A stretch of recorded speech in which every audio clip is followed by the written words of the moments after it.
Ако не искате да сте болни, изразявайте чувствата си. Намирайте решения, вярвайте. Ако не искате да сте болни, изразявайте чувствата си. Емоции и чувства, които са прикрити, потиснати, завършват с болести. Тогава отиваме при специалист, за да споделим нашите интимности, нашите тайни, нашите грешки. Диалогът, говорът, думите са силен лек и отлична терапия. Ако не искате да сте болни, вземайте решения. Нерешителният човек остава в съмнение, в тревога, в тързание. Нерешителността акумулира проблеми, тревоги и агресии. Човешката история е изградена от решения. Да вземете решение е точно да знаете да отречете, да знаете да изгубите ценности и предимства, за да спечелите други.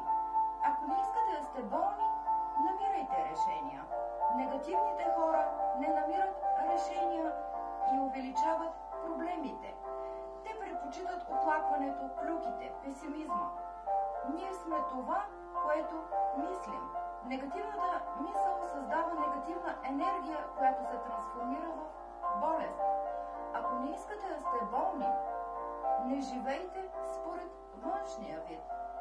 Който крие реалността, се преструва, позира и винаги иска да създава представа, че е добре.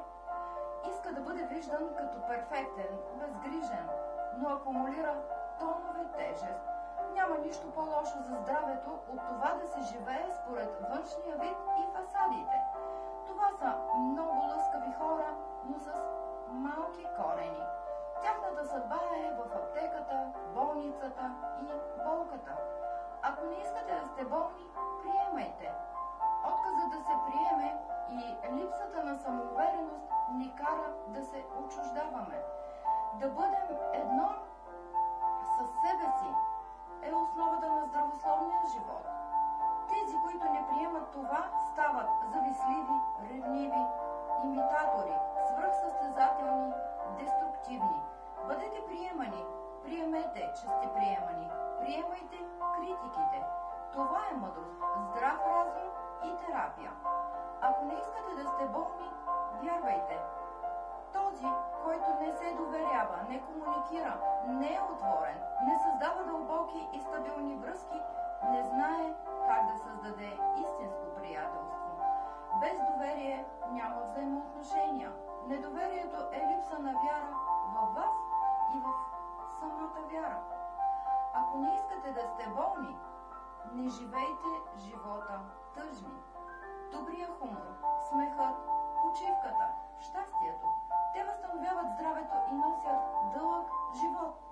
Щастливият човек има дарбата да подобрява средата, в която живее, където и да се намира той. Щастието е здраве и терапия. Бъдете щастливи!